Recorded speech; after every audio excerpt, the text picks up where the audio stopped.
Hello বন্ধুরা, চলে আসলাম আবার একটা গোডাউন রিভিউ ভিডিও নিয়ে। কাজে চলে আসলাম তোমাদের সাহেবদার গোডাউনে, বনমা সাউন্ডের গোডাউনে আছি, রসুলপুর স্টেশন। তো চলো, ভিডিও করা আমার হয়ে গেছে, এখন দাদা ছাড়তে এসছে। তো দাদার বিষয়ে আমি কিছু কথা বলি তোমাদের। দাদার গোডাউনে আমি ফার্স্ট টাইমে আসলাম। তো দাদা খুবই খুবই খুবই ভালো সাউন্ডের মানুষ। আসা মাত্রই খুব ভালো ব্যবহার করলো, খুব ভালো সুন্দর কথা বলে দাদা। অনেক কথাই বলেছে তোমাদেরকে নিয়ে, নতুন কি আপডেট আসছে না আসছে সব কিছু বলে দিয়েছে ভিডিওতে, তোমরা দেখে নাও। আর মেন যেটা টপিক ছিল যে বনমা সাউন্ডের নামটা কোত্থেকে এসছে, সেই মন্দিরকে আমি আজ দেখিয়ে দিয়েছি। তো চলো দেখো, তোমাদেরও ভালো লাগবে। আর এরপর কার গোডাউনে তোমার রিভিউ ভিডিও চাইছো সেটাও আমাকে জানাবে কমেন্টে। আর চ্যানেলটা নতুন কেউ হতে গেলে চ্যানেলটা তোমরা সাবস্ক্রাইব করো না, এই চ্যানেলে তোমরা ভিডিও পেয়ে যাবে এরকমই। তো চলো দেখতে থাকো। আর বনমা সাউন্ড ভাড়া করার জন্য তোমরা স্ক্রিনে দেওয়া নাম্বারটাই যোগাযোগ করে নিতে পারো। তো চলো দেখতে থাকো, দেখাচ্ছি, দেখতে থাকো। এই চলে আসলাম বনমা সাউন্ডের গোডাউন রিভিউ নিয়ে। তো তোমরা রিকোয়েস্ট করেছিলে যে বনমা সাউন্ডের গোডাউন রিভিউ দাও, তো আজকে সেই রিকোয়েস্টের তোমাদের আপডেট দিতেই চলে আসলাম। এদিকে চোঙগুলো সব রেখে দিয়েছে সামনে, একদম গোডাউনের সামনে। এদিকে দাদার গাড়ি, বনমা সামনে আমি চোঙগুলো দেখাচ্ছি কিছুক্ষণ পর ভালো মতন। আর এদিকে গোডাউন, সাহেবদা তোমাদের ওখানে রয়েছে, আমি যাচ্ছি, কিছু বক্তব্য দিয়ে রাখবো তোমাদের। আর বনমা সাউন্ড ভাড়া করার জন্য এই নাম্বারটা তোমরা যোগাযোগ করে নেবে। দাদার বিগ বক্স আসছে, সব কিছু টোটাল বলে দেবে।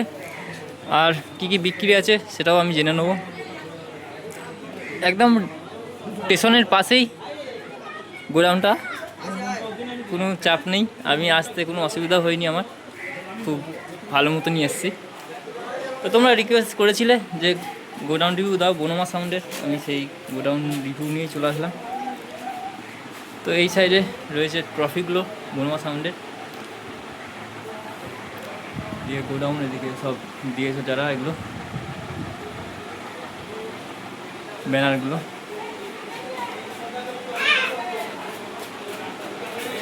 এদিকে 15 ইঞ্চি মালটা রাখা রয়েছে, এটা 12 ইঞ্চি মালটা।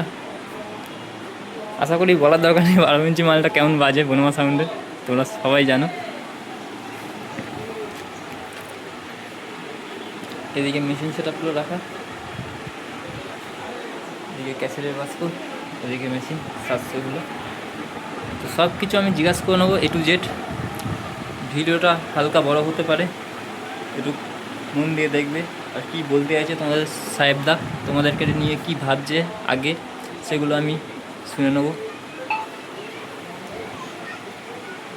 তো চলো কোশ্চেনগুলো একে একে করি আমি। তো সাহেবদা একটু বলবে তোমার বনমা সাউন্ডের নামটা কি থেকে শুরু হয়েছিল? বনমা সাউন্ডের নাম ডাকটা কোথা থেকে শুরু হলো, প্রথম চান্সে যখন আমি বক্স ব্যবসা করবো বলে ঠিক করেছি, সে সময় আমাদের দোকানেরই আমাদের একটা দাদা হয়, আমাদের দেখভাল করে মালপত্র বা আপদে বিপদে পাশে থাকে। সেই তখন বললো, তখন হয়তো অন্য চিন্তা ভাবনা ছিল, অন্য নাম হবে। তখন সেই চিন্তা করলো যে আমাদের যে 3 রাস্তার মোড়ে যে আছে মা বনমা, হ্যাঁ, সেই বনমা নামটাই তখন উত্তোলন হলো।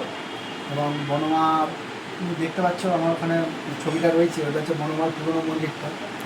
আর আজকে আমি নতুন মন্দিরটাও দেখাবো গিয়ে একটু তোমাদের, এই মন্দিরটা তোমাকে আজকে আমি নতুনটা আমি দেখাবো যে বনমার নতুন মন্দিরটা কেমন কী হয়েছে না হয়েছে। আর বনমা হচ্ছে আমাদের রসুলপুরের, যাকে জিজ্ঞেস করো না কেন রসুলপুরে সে এক কথায় বলে দেবে বনমা কী জিনিস বা কেমন। ঠিক আছে, যদি একবার যদি খেপে যায় বনমা, তাকে রোখা খুব মুশকিল। যেমন হচ্ছে আমার আগে 12 ইঞ্চি বক্সটা যেমন ছিল, অনেকে বলতো দাদা অমুক সাউন্ড আছে তমুক সাউন্ড আছে, আমি তাদেরকে একটা কথাই বলতাম, যদি বনমা যদি খেপে যায় তাহলে বনমাকে রোখার মতো কারো ক্ষমতা নেই। আর সেই জিনিসগুলোই হতো কিছু কিছু ফিল্ডে হতো। যেমন কিছু নাম করা ফিল্ডের নাম বলি, যেমন হচ্ছে আমার আরামবাগ লাইনে উচলনে কেউটা বলে একটা জায়গা আছে, যেখানে আমি 4 বছর ভাড়া খেতে এসেছি। সেই জায়গায় বনমা বিশাল পপুলার। এবং হচ্ছে উত্তরের সাইডে আছে, তুমিও গেছিলে খেরুচান্দি, সেটা তুমি নিশ্চয়ই নিজের মুখে শুনেছো। সে বছর আমি ইচ্ছাকৃত মাল নিয়ে ওখানে 4 বছর ভাড়া খেতেছি। খেরুচান্দি বিশাল পপুলার। আরও অনেক জায়গা আছে যেগুলো হয়তো নাম করা সম্ভব হচ্ছে না। তো যাই হোক, আগামী দিন চিন্তাভাবনা আছে, যেটা বিগ বক্স তোমরা বলছো, বিগ বক্স সম্ভবত মালিকেরা হয়তো খুব সুন্দরভাবে নামটা বলছে, কিন্তু আমার পক্ষে বিগ বক্স বলাটা উচিত না, ওটা বড়ো বক্স যাকে বলা হয়, বেশি স্পিকারের বক্স, সেরকম কিছু চিন্তাভাবনা আসছে। আর ব্যবসার যা অবস্থা এখন, সব জায়গায় সরকারের যে রকমভাবে সাউন্ড সিস্টেম বাজাতে দিচ্ছে না বা কিছু, তার কারণে আমি এখন নামানোর চিন্তাভাবনা নেই। তবে খুব শীঘ্রই চিন্তা ভাবনাটা নিচ্ছি যে হতে পারে, কারণটা একটা ভালো সময় দেখে তো নামাতে হবে, যখন খুশি মাল নামালে তো হবে না। তো আসবে, অপেক্ষায় থাকো। তবে আশা করছি এই যে 15 ইঞ্চির যে আওয়াজ পেয়েছো তার থেকে নতুন কিছু চিন্তাভাবনা আছে, নতুন কিছু আওয়াজ হবে, যেহেতু বেশি স্পিকারের বক্স। আর একটা গুরুত্বপূর্ণ কথা বলি, আমার এই 15 ইঞ্চি স্পিকার বক্সটা বিক্রি আছে।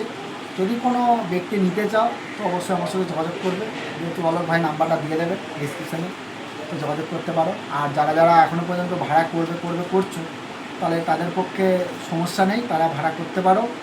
আর অনেকেই ভাবো যে দাদা পারমিশন লাগবে, তো বিনা পারমিশনে অনেক জায়গায় বক্স বেজে যাচ্ছে। আমি নিজে ভাড়া দিয়েছি, বিনা পারমিশনে বক্স বেজে গেছে। তো পারমিশন করতে গেলে আমি মনে করছি বেশি একটু গ্যাঞ্জাম হতে পারে, যেহেতু পারমিশন করছো মানে পুলিশ প্রশাসন জানতে পারছে তোমার গ্রামে বক্স বাজবে, তো সেই গ্রামে কিন্তু সিভিক পাঠাতে পারে। আর পারমিশন যদি না করো, চুপি সারে বক্স নিয়ে গেলে সেই গ্রামে কিন্তু বক্স বেজে চলে আসবে, কোনো সমস্যাটা হবে না। এটা আমার ব্যক্তিগত মতামত, জানি না কে কী বলছে না বলছে। তো যাই হোক, এতটুকুই বলার ছিল। আর বলি, যারাই বক্স নিয়ে যাও দাদা, কম্পিটিশানটা মেন কিন্তু মেটার নয় যে কম্পিটিশান করতেই হবে। বক্স নিয়ে যাওয়া মানে তোমাদের আনন্দটাকে বজায় রাখো। কম্পিটিশান করতে গিয়ে দেখা গেলো তোমরা 5 মিনিটের কম্পিটিশান করতে গিয়ে তোমাদের 24 ঘন্টা বক্স বন্ধ রাখতে হবে, তাহলে সেটা চাও না তোমরা 5 মিনিটের কম্পিটিশানটা বন্ধ রাখতে চাও। তো যে জায়গায় কম্পিটিশানের বিরোধিতা করবে সেখানে কম্পিটিশান করবে না, তোমরা রোড শো করে পাড়ার মধ্যে আনন্দ করো, কিন্তু যে কম্পিটিশান করতে হবে এটা কোনো বাধ্যতামূলক নয়। তো এটা আমার ব্যক্তিগত মতামত। এবার তোমরা যেটা ভালো মন্দ বুঝবে সেই জিনিসটা করবে। তো আমার কাছে নিশ্চয়ই জানো ডিজি সমিতি বক্স ভাড়া পাওয়া যায়, যারা যারা বক্স ভাড়া করতে চাও তো অবশ্যই বনমা সাউন্ডের নাম্বারে যোগাযোগ করবে। আর একটা প্রত্যেকটা পার্টির ক্ষেত্রে বলা যে আমি কিছু আমি ফেসবুক স্ট্যাটাস বলো, ইউটিউব স্ট্যাটাস বলো, আমি আপডেট দেখছি যেখানে বনমা সাউন্ড কিছু জায়গায় দেখছি লিস্ট বেরিয়ে গেছে, অথচ সেই জায়গাগুলো কিন্তু বনমা সাউন্ডের বিল হয়নি। এবং অথচ ওখান থেকে কিন্তু পার্টিরা ফোন করছে দাদা মাল পাওয়া যাবে, তাই বলে হ্যাঁ পাওয়া যাবে, কিন্তু সেই জায়গায় কিন্তু বিল হয়নি, অথচ কিন্তু স্ট্যাটাস দিয়ে দিচ্ছ। এবার সেক্ষেত্রে বলি দাদা, অরিজিনালি বিল দেখে কিন্তু সেই স্ট্যাটাসগুলো ছাড়ো। কারণটা হচ্ছে কী হয় বলো তো, তোমার ওই একটা নাম দেওয়ার কারণে আমার কিন্তু ওই জায়গাটা কিন্তু অন্যান্য পার্টিরা যদি আশা করে থাকে যে বনমা সাউন্ডকে নিয়ে যাবো, তারা কিন্তু সেই বক্সটা কিন্তু আর পাচ্ছে না, কারণ তারা ভাববে যে বক্সটা ভাড়া হয়ে গেছে। তো যার কারণে বলবো দাদা, স্ট্যাটাসটা যখন দেবে একদম সঠিকভাবে জেনে নিন কার কার বক্স আছে না আছে, তবেই স্ট্যাটাসটা দিন, নাহলে ব্যক্তিগতভাবে এভাবে দিও না, এতে কিন্তু আমাদের ব্যবসার ক্ষতি হচ্ছে। এটাই আমার বলার, প্রত্যেকটা পার্টির উদ্দেশ্যে বলছি। কেন কিছু জায়গায় এরকম লিস্ট বেরিয়ে গেছে, অথচ কিন্তু আমার মাল ভাড়া নেই, তার ক্ষেত্রে আমার বলা। তো যাই হোক, আমার পরের প্রশ্ন, তোমার বিগ বসটা অনুমান একটা টাইম বলো। বিগ বক্সটা অনুমান টাইম বলতে দেখো, আমি প্রত্যেক বছর কিন্তু আমি বক্স না ভাই, তোমরা হয়তো ভালো করে জানো বা তুমি জানো কিনা আমি জানি না, তো যারা যারা পুরনো ইউটিউবার ছিল তারা জানতো, আমি প্রত্যেক বছর কিন্তু ওই নবান্নর সময়তে আমি ফার্স্ট ফিল করার চিন্তাভাবনা রাখি। প্রত্যেক বছর মোটামুটি আমি 3 বছর ধরে ওই রকমভাবেই আমি নামার চিন্তা, তবে আমার চিন্তাভাবনা আছে নবান্নতেই আমি ফার্স্ট ফিল করা। এবার নবান্ন অজ্ঞান মাসের প্রথম থেকে শেষ পর্যন্ত যে কোনো একটা ডেটের মধ্যে আমি দিতে পারি। এটা হচ্ছে ব্যক্তিগতভাবে আমি বলি, যে পার্টি আমাকে ভাড়া করবে এবার তাদের ফিল অনুযায়ী কিন্তু আমি সেখানে কিন্তু ফার্স্ট ফিল করবো। এবার ধরো যেমন তেমন ফিল্ডে তো দাদা করা যাবে না, যেখানে হয়তো খুব একটা জাঁকজমক ফিল্ড, সেই জায়গাতে সেই ফিল্ডে আমার চিন্তাভাবনা আছে যে আমি বিগ বক্স মানে বড় বক্স ফার্স্ট ফিল করার চিন্তাভাবনা সেই জায়গাতে আমি নিচ্ছি। তো যাই হোক, দেখো কেমন কী বাজবে না বাজবে। সবার তো বিগ বক্স দেখলে সবার মোটামুটি ভালোই বাজছে, খারাপ না। আমারটা হয়তো যদি একটু খারাপ বাজে, তাও তোমাদেরকে বলছি একটু বলবে কোন জায়গাটায় ভুল হচ্ছে না হচ্ছে। কারণটা দাদা, ভুল যদি না হয় তাহলে কোনোদিন শিক্ষা হবে না। আর প্রথম চান্সে যদি সঠিক জায়গায় যদি পৌঁছে যায় তাহলে কিন্তু ভুল কী জিনিস সেটা বুঝতে পারবো না। তাই ভুল হওয়াটা প্রত্যেকটা মানুষের জীবনে খুব জরুরি আছে, ভুল না হলে কিন্তু কোনোদিন শিক্ষা হবে না। তো যাই হোক, অজ্ঞান মাসে দেখতে পাবো। আমার পরের প্রশ্ন, বিগ বক্স ভাড়া কি এখন থেকে তুমি ধরবে? বিগ বক্স ভাড়া বলতে এখন থেকে বলছে আমি 15 ইঞ্চি যে এখন 30 স্পিকার বক্স, সেই বক্সেই ভাড়া ধরছি। এবং কেউ যদি বলে যে দাদা বিগ বক্স অ্যাকচুয়ালি করবো, আমাকে প্রত্যেকটা পার্টি কিন্তু আমার এই 15 ইঞ্চির বক্সটাই চাইছে। আমি রিসেন্ট দশহরার ভাড়া করে বিল কাটলাম, ঠিক আছে, তারপর পৌষ সংক্রান্তির বিল, এগুলো তো হয়েই আছে। তো আমার একটা জিনিস খুব ভালো লাগলো, আমার দশহরার পার্টিটা আমাকে বললো দাদা তুমি বিগ বক্স করে যাই করো, আমি কিন্তু তোমার এই বিগ বক্স নেবো না, তোমার কিন্তু এই 30টাই আমার লাগবে। কারণ এটা হচ্ছে বাজার দেখেছে তার গ্রামে, এবং তার এটা খুব মনে লেগে গেছে যে তার এই জিনিসটাই লাগবে। তো তার ক্ষেত্রে বলা যে যখন যে জিনিসটা আসবে তখন সেই জিনিসটা বাধ্যতামূলক নিতে হবে, এবং চেষ্টা করবো দাদা এইটা হয়তো তোমার মনে লেগেছে, আগামী দিন যে বক্সটা আসবে সেটা হয়তো আরও ভালো হতে পারে, এটার জন্যই আমি বলা। এখন থেকে ভাড়া ধরবে না? এখন থেকে ভাড়া বলতে আমি তোমায় আগেই বললাম যে পার্টিরা কিন্তু আমার বিগ বক্সের জন্য কিন্তু আমাকে ফোন করে না, আমাকে ফোন করে যে দাদা তোমার 30টা ফাঁকা আছে। তাও তো মার্কেটে রাখতে তোমাকে বিগ বস করতে হবে। অবশ্যই অবশ্যই মার্কেটে থাকতে গেলে বিগ বক্স করতে হবে। এবার কেউ যদি বলে বিগ বক্সের ভাড়ার জন্য, আমি তাকে বলবো দাদা অজ্ঞান মাসের আগে কিন্তু আমি বিগ বক্সের ভাড়া ধরতে পারবো না, কেন আমি যেহেতু অন ক্যামেরায় বলে দিচ্ছি অজ্ঞান মাসে আমার বিগ বক্স নামবে। তা তার কারণে আমি তোমাদের বলা যে অজ্ঞান মাসে যদি নবান্নর ভাড়া যদি হয় তাহলে সেগুলো আমি বিগ বক্স নবান্নর পর থেকে আর কি 1 জানুয়ারি এগুলো, যে তার আগে কিন্তু আমি এই মোটামুটি কার্তিক মাস কী বলে থাকে আশ্বিন মাস, এগুলোতে কিন্তু বিগ বক্স নেই, এগুলো কিন্তু 30 স্পিকারই থাকে। মার্কেটে যে এত কন্ট্রোভার্সি চলছে, তোমার কি এইসব বিষয় নিয়ে কিছু বলার আছে? দেখো যেটা যারা কন্ট্রোভার্সি করছে আমি মনে করি আমার জায়গায় দাঁড়িয়ে তারা খুবই বোকামো করছে। কেন কন্ট্রোভার্সি করে কী করছে, নিজেরা পপুলার হচ্ছে। শুধু পপুলার হলে তো হবে না দাদা, নিজেদেরকে পপুলার করে লাভ নেই। আমি যেটা নিয়ে করে খাচ্ছি সেই জিনিসটাকে পপুলার করতে হবে। হয়তো দেখা গেল আমার ফেস ভ্যালুর কারণে আমার সেট আপটা ভাড়া যাচ্ছে, সেই জায়গায় সেট আপটা গিয়ে মুখ থুবড়ে পড়ে গেল, তা সেখানে কিন্তু আমার ফেস ভ্যালু কিন্তু প্রচুরই মানে বিশালভাবে একটা প্রবলেম দেখা দেবে। যে একটা নাম করা ব্যক্তির সেট এরকম হতে পারে, যখন একবার খারাপ জিনিসটা যখনই রটতে থাকবে না, তখন কি তোমার ঘুরে দাঁড়ানোর মতো সময় তুমি আর পাবে না। তো আমার পরের প্রশ্ন, তোমার যে নতুন বিগ বক্স আসবে সেটা তোমার কি চোঙের আপডেট কি থাকবে নতুন নাকি? অবশ্যই চোঙের আপডেট থাকবে, নতুন ডিজাইনের চোঙ ফোঙ লেখা হবে, চোঙেরও আপডেট থাকবে। কারণটা হচ্ছে শুধু তো বক্সের আপডেট দিলে হবে না, চোঙেরও কিছু নতুন কিছু দিতে হবে। এবং সবথেকে বড় জিনিস হচ্ছে আজকে আমি প্রত্যেকটা পার্টিকে বলবো যে দেখো আপডেট তোমরা যে আপডেট করছো এটা অ্যাকচুয়ালি আপডেট নয়, কিন্তু এক এক জায়গাতে বেশি স্পিকার যদি বাজাও এমনিও বাজবে, তাতে 12 ইঞ্চি হোক আর 15 ইঞ্চি হোক। সেক্ষেত্রে বলি এগুলো কিন্তু অ্যাকচুয়ালি আপডেট কাকে বোঝায়, আপডেট হচ্ছে তখন ছিল যখন আমরা 30টা স্পিকারের মধ্যে সীমাবদ্ধতা ছিলাম। 30টা স্পিকারের মধ্যে আমরা বেশি কোয়ালিটি মেনটেন করবো, তখনই আমাদের আপডেট বলে। এখন কিন্তু আমরা বেশি স্পিকার লাগাচ্ছি, এতে আমাদের আপডেট কি, বেশি লাগাচ্ছি বলেই বাজছে। 30টা স্পিকারের মধ্যে তুমি আপডেট দাও যাতে তোমার হ্যাঁ যে সাউন্ডটা ছিল তার থেকে ভালো কিছু বাজবে, সেটাকে আপডেট বলে। কিন্তু বেশি স্পিকার লাগিয়ে দাদা এটাকে আপডেট বলা হয় না, আমি মনে করি প্রত্যেকটা পার্টির ক্ষেত্রে এটাকেই বলি। এটা হচ্ছে বেশি স্পিকার এবং বড় বক্স, বিগ বক্স যাকে বলা হয় বর্তমানে। তোমার বড় বক্সটা কটা মেশিনে সেটিং করার ইচ্ছায় আছো? এবার বড় বক্সটা কটা মেশিনে সেটিং করব সেটা আগে বক্সটা আগে মাপযোগ না হওয়া পর্যন্ত আমি বলতে পারছি না, কারণ স্পিকার কত কি দেবো না দেবো তার উপর ডিপেন্ড করবে মেশিন। তাই আগে থেকে মেশিনের ব্যাপারটা একটু থাক, আড়ালেই থাক, পরেই বলবো না। আর লোকেশানটা একটু, লোকেশান আমি যেভাবে আসলাম লোকেশান কোনো অসুবিধা হবে না, কিন্তু তাও একটু বলে দিলে ভালো হয়। বলি আমি, কেউ যদি ট্রেনে করে আসো হাওড়া সাইডে মানে পান্ডুয়া সাইড থেকে যদি কেউ ট্রেনে করে আসো, পান্ডুয়া থেকে একদম সোজা একদম মেন লাইন ধরবে, রসুলপুর নামবে। রসুলপুর টিকিট কাউন্টারের সামনেই আমার গোডাউন, তুমি নিশ্চয়ই এসছো। যে মেন লোকেশান হচ্ছে টাওয়ার, রসুলপুর স্টেশনের সামনে টাওয়ার, টাওয়ারের নিচেই আমার দোকান। এক হচ্ছে এদিক দিয়ে যদি বর্ধমান সাইড থেকে আসো সেই সেম জিনিস, রসুলপুর নেবেই তার 2 মিনিটের রাস্তা যেতে হবে না, 1 মিনিটে আমার গোডাউন পৌঁছে যাবে।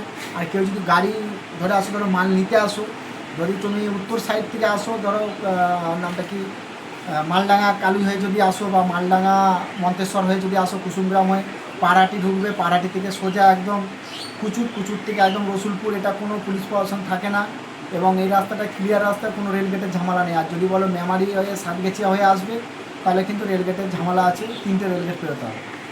আর যদি পাড়াটি হয়ে আসো তাহলে কোনো রেলগেট পেরোতে হবে। এরপরে তোমার মালটা কবে যাচ্ছে, মালটা ভাড়া? আমার মালটা ভাড়া আছে এ মাসের 29 তারিখে যাচ্ছে, যেটাকে শেষ সোমবার বলা হয়, গোবর্ধনপুর। যেটা হচ্ছে নিগনে আমি বক্সটা বাজিয়ে এসেছিলাম তার পাশের গ্রাম গোবর্ধনপুর, সেখানে জল ঢালা উপলক্ষে ভাড়া আছে। এবং তারপর থেকেই পুরো ফিল্ড রানিং আছে। তোমরা আমি পরপর ফিল্ডগুলো আমি এখন হয়তো বলতে পারছি না, তা বলে দিলাম পরপর রানিং ফিল্ড আছে। তার যদি দেখার হয় আমি তোমাকে ব্যক্তিগতভাবে আমি ভিডিও পাঠিয়ে দেবো, তুমি ছেড়ে দিও। এই মালটা যাবে 15 ইঞ্চিটা? এই 15 ইঞ্চিটা যাবে, কেন পার্টিদের রিকোয়েস্ট হচ্ছে এই মালটাই লাগবে 15 ইঞ্চি, কেন নিগনেওয়ালা তারা বাজার দেখেছে, নিগনে বাজার দেখে তারা ভাড়া করেছে। তো মোটামুটি সব কোশ্চেনই করে নাও, আমার চ্যানেলটা একটু সাবস্ক্রাইব করতে বলে দাও। যাই হোক, এই অলোক ভাইয়ের চ্যানেলটাকে সাবস্ক্রাইব করে দিও। আর অলোক ভাই খুব ভালো ভালো ভিডিও করছে, এখন খুব খাটছে, প্রত্যেকটা জায়গায় যাচ্ছে, প্রত্যেকটা সেটের রিভিউ নিচ্ছে এবং খুব ভালোভাবে পরিচালনা করছে। যাই হোক, ওই চ্যানেলটাকে সাবস্ক্রাইব করে দিও। তো বুঝতেই পারছো এখনকার সময়ে সেরকম সেট কারো ভাড়া যাচ্ছে না, বুঝতেই পারছো অক্সিজেন। সেই সময় অলোক ভাই যে এখানে ওখানে ছুটে ছাটে যাচ্ছে, তো তার জন্য অলোক ভাইকে অসংখ্য ধন্যবাদ। অলোক ভাই আমাকে ফোন করেই এসছে, আমি বলেছিলাম যে হ্যাঁ এসো, অসুবিধা কিছু নেই। এবং অলোক ভাইয়ের সাথে আগে আমার পরিচয় হয়েছে, খুব ভালো মনের মানুষ। তো তোমরাও যারা যারা গোডাউন রিভিউ দিতে চাও অলোক ভাইকে ফোন করে নিও, খুব সুন্দরভাবে সে তোমাদের গোডাউন ভিজিট করে নেবে, কোনো চাপ হবে না। আর অলোক ভাইয়ের সাথে যে একবার মিশে যাবে সে বুঝতে পারবে অলোক ভাই কেমন। এতটুকু আমার বলা। তো আমাকে বললো ভালো, তবে দাদাকে যা আমার ভালো লেগেছে আমি অলরেডি বলবো না, এমন কিছু বলবো না। ইন্ডোতে আমি বলে দিয়েছি, আমি ইন্ডোতে বলে দেবো দাদার বিষয়ে কথা কিছু। তো তো চলো যাওয়া যাক সেই বনমা সাউন্ডের মন্দিরে, দেখানো যাক তোমাদের যে মন্দিরটা কেমন। আমি সেই মন্দিরটাও দেখাবো যাদের উদ্দেশ্যে, যারা কোশ্চেনটা করেছিলে যে বনমা সাউন্ডটা কোত্থেকে এসছে নামটা, সেই তাদেরকে বলছি।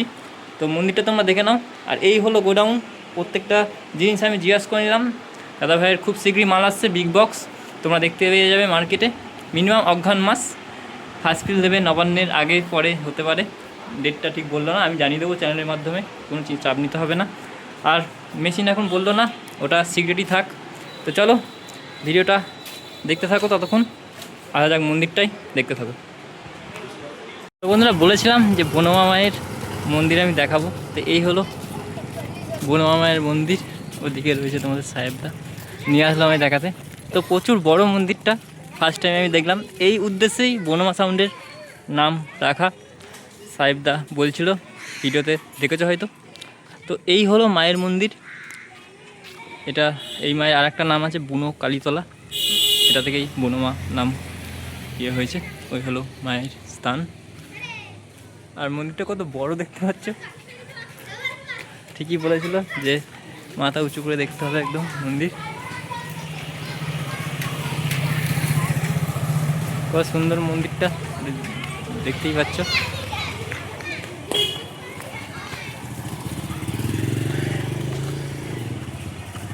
খুব সুন্দর মন্দিরটা। তো চলো দেখিয়ে দিলাম তোমাদের বনমার মন্দির। তো চলো ভিডিওটা আর বেশি বড় করবো না, ওদিকে রয়েছে সাহেবদা তোমাদের। তো চলো ভিডিওটা এখানে শেষ করছি, দেখা হচ্ছে আবার পরের ভিডিওতে। আর চ্যানেলটা নতুন কেউ হয়ে থাকে চ্যানেলটা তোমার সাবস্ক্রাইব করে নাও। এই চ্যানেলে তোমরা এরকমই গোডাউন রিভিউ পেয়ে যাবে। আর এরপর কার গোডাউনের রিভিউ চাইছো সেটা আমাকে জানাবে আবার। তো চলো অনেক গোডাউন রিভিউ পেন্ডিংয়ে পড়ে আছে, ওগুলো দেবো খুব শীঘ্রই পেয়ে যাবে তোমরা। তো চলো আবার দেখা হচ্ছে পরের ভিডিওতে।